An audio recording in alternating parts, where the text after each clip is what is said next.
Bismillah, Assalamualaikum warahmatullahi wabarakatuh. Alhamdulillah, wassalatu wassalamu ala rasulillah, Muhammad ibn Abdullah, sallallahu alaihi wasallam, amma ba'du. Jamaah on TV atau Jo TV, kali ini kita akan belajar tentang sejarah, terutama adalah sejarah nasab yang dibawa bersamaan dengan adanya eksodus migrasi baik dari Cina ke Indonesia, dari Saudi ke Indonesia maupun dari Yaman ke Indonesia.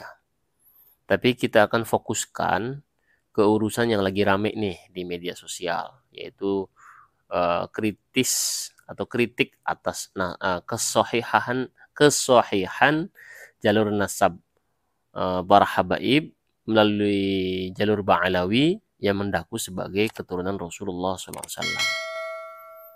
Jadi kita harus pahami bahwa keluarga Ba'alawi atau para habib itu siapapun itu biasanya kita akan merujuk kepada satu eksodus tahun 1880 Masehi dari Yaman sampai 1943 sebelum kedatangan Jepang. Di Indonesia antara Ba'alawi dan non-Ba'alawi ini terpisah pergaulannya. Orang-orang Ba'alawi ini mengaku sebagai keturunan Rasulullah dengan mengenalkan marga-marga As-Segaf, Al-Atos, Al-Idrus, bin Syihab, bin Smith, dan lainnya. Walaupun kita tahu ya dalam hadis Nabi SAW, kita akan mendapati banyak As-Saqaf, Al-Idrus juga banyak, bin Syihab juga banyak, bin Smith juga banyak. Gitu ya. Jadi ini nih perlu diteliti lagi.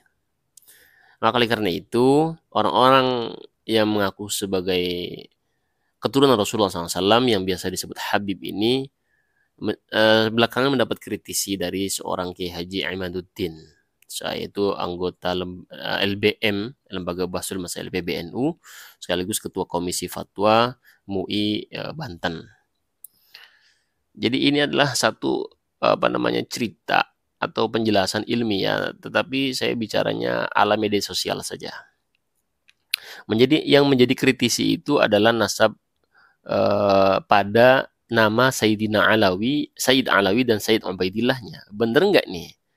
Gitu. Dia ini anak cucunya Sayyid Ahmad bin Isa Al-Muhajir. Gitu. Atau cuman pencangkokan aja gitu kan.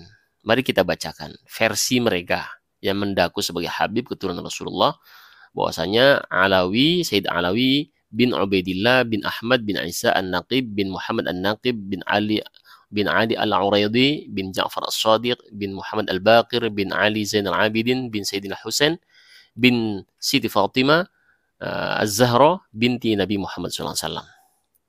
Kita akan fokus kepada Sayyid Alawi dan Sayyid Ubaidillah. Sayyid Alawi ini wafat tahun 400 Hijriah, sedangkan Sayyid Ubaidillah wafat tahun 383. Ternyata kalau kita telusuri dalam banyak sekali literatur, tidak ditemukan nama Ubaidillah sebagai anak cucu Rasulullah SAW. Banyak sekali.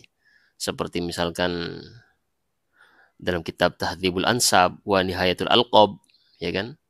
Tidak ditemukan pendapat itu. Siapa yang menyusun kitab Tahdzibul Ansab wa Nihayatul Alqab ini? Yaitu Imam Al-Ubaidili yang wafat tahun 437. Beliau itu usianya 100 tahun. Berarti kalau 437 kita kurangi 37, berarti beliau itu pada waktu wafatnya Sayyid Alawi yang wafat 400 Hijriah tadi, ya kan, berarti beliau sudah berusia sudah cukup tua, 63 tahunan kan. Ya gitulah. Ya, karena beliau usianya 100 tahun. Jadi tahun ke 437 Hijriah itu beliau usianya ke 100. Artinya ketika Sayyid Alawi itu wafat tahun 400 Hijriah, berarti beliau usianya sudah 67 tahun. Dan ketika Sayyid Ubaidillah, kalau memang benar itu keturunan Rasulullah, wafat tahun 383, berarti beliau kan masih muda juga dong. Gitu loh, masih umur 47-an kira-kira gitu ya. Itu pertanyaan, itu yang pertama. Ada lagi kitab yaitu Al-Majdi fi Ansabit Talibin, karya Sayyid Syarif Najmuddin Ali bin Muhammad Al-Umri An-Nasabah yang wafat tahun 490 Hijriah. gitu ya. Menerangkan tentang keturunan Isa bin Muhammad An-Naqib itu bahwasanya keturunan dari Ahmad Al-Abah bin Isa ada di Baghdad, yaitu hanya Al-Hasan Abu Muhammad Ad-Dalal Ad-Dawri bin Muhammad bin Ali bin Muhammad bin Ahmad bin Isa. Sama seperti Al-Ubaidili tadi, Al-Umri tidak menyebut nama Ubaidillah, apalagi menyebut nama Alawi, tidak ada. Jadi dari banyak literatur, sekitar ada 9 literatur di abad ke-4, 5, 6, 7, 8, 9 tidak ditemukan nama Alawi sebagai anak cucu Rasulullah atau Ubaidillah sebagai anak cucu Rasulullah SAW. Baru muncul abad ke-10. Nah ini kan harusnya tidak boleh seperti itu. Itu alasan pertama penolakan Kiai Haji Imaduddin.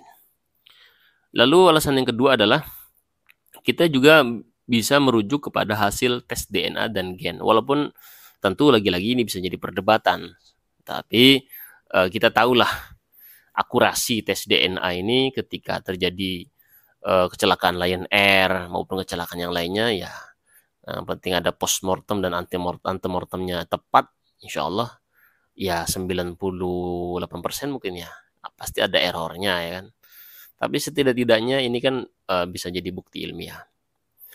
Di situ dibuktikan secara empiris bahwasanya ditemukan gen dari dalam diri seorang Najwa Shihab cuma 3%, 3,4% saja Arabnya. Padahal kita tahu bahwasanya di zaman kita masih kecil saja orang Arab yang ada di blok 4 Tegal Gubuk Lor itu jarang menikah dengan non-Arab ya. Apalagi para keturunan yang mendaku sebagai keturunan Nabi tadi. Agak sulit ya ketika misalkan ada seorang sayyid menikah dengan non-sayyid gitu kan. Tidak, agak mustahil gitu. Walaupun ada, agak jarang lah gitu. Apalagi yang non-Arab ya kan. Jarang sekali. Jadi itu yang kedua, hasil pembuktian DNA. Yang ketiga, dari hasil matematika, biasanya dalam kajian ilmiah, dalam perhitungan kajian ilmiah, itu kalau antara Nabi dengan kita kan ini jaraknya kan 1494 tahun ya. Nabi kan penanggalan hijrah itu kan dimulai setelah Nabi hijrah. Nabi ketika hijrah kan usianya 53 tahun, benar kan ya? Karena Nabi di Mekah dakwah kan 13 tahun, sedangkan dakwah di Madinah 10 tahun. Berarti 23 tahun total. Nah, jadi ketika hijrah itu menjadi patokan hitungan tahun Hijriah, berarti sekarang 1444 Hijriah ditambah 53 tahun, ya tambah saja. 50 tambah 40 udah 90, ya kan? Benar nggak? Nah, terus habis itu 4 tambah 3, 7. Berarti 1497 tahun ya. Nah, anggaplah 15 abad begitu kan. Itu biasanya dalam perhitungan umumnya manusia yang ada di muka bumi ini, generasi 15 abad itu menghasilkan yaitu 50 generasi atau 50 keturunan, 50 keturunan ke-50 sampai keturunan ke-75. Dengan interval usia pernikahan 17, 13, dulu kan nikah muda udah biasa. Nah, ini kita anggap rata-rata sebagaimana Rasulullah SAW menikah dengan Siti Khadijah usia 25 tahun. Walaupun kita tahu di zaman Sayyidina Umar bin Khattab saja, anaknya itu Abdullah bin Umar ataupun Abdullah bin Abbas sendiri nikah masih muda-muda. Bagaimana mungkin sekarang nasab yang berkembang, yang para habaib yang mengaku sebagai keturunan Rasulullah SAW itu, kalau kita cek itu ke-37 dan ke-38 rata-rata. Paling mentok 39 mungkin anak cucunya ya. Nah, ini menjadi pertimbangan di mana kita sebagai umat ketika ada sesuatu yang meragukan, ya kita tidak harus cepat menerima itu sebuah kebenaran ataupun cepat menyalahkan, tidak. Dalam arti kita tawakuf. Tawakuf itu tidak menghukumi berlebihan bahwa orang ini habib, habis itu jual syafaat, jual barokah, atau apalagi yang berbahaya memprovokasi umat. Kita sadar betul ini menjelang pemilu akan banyak amunisi digunakan, baik menyerang Habib Rizik Syihab maupun Habib Bahar bin Smith maupun Anies Baswedan. Tapi pada dasarnya kita tidak dalam konteks itu menjelaskan masalah ini, lebih kepada kritis terhadap sesuatu yang tidak boleh dinasabkan kepada selain bapaknya. Kita nggak boleh loh, bukan anak cucu Nabi mengaku sebagai anak cucu Nabi. Jadi Habib itu adalah orang ulama-ulama yang mengaku sebagai anak cucu Nabi dari kalangan Ba'alawi. Dan ini sedang dikritisi kesohihannya. Monggo kita sama-sama belajar sabar dan cerdas dalam diskusi, ya. Mudah-mudahan ya membuka cakrawala kita. Kita harus bisa bedakan mana Habib kategori syarif dan sayyid keturunan Rasulullah yang asli, mana yang palsu. Tidak hanya bermodal tampang lalu mengaku dirinya sebagai keturunan Rasulullah SAW. Habib sendiri sebenarnya adalah sebutan untuk ulama dari kalangan Ba'alawi yang ada di Yaman. Nah, lalu merembet ke Indonesia. Nah, sekarang anak-anak muda dari kalangan Ba'alawi disebut Babib gitu kan. Ya, tapi gak ada masalah bagi saya. Habib itu artinya kan orang yang dicintai. Artinya itu kita sayang sama dia gitu. Ya.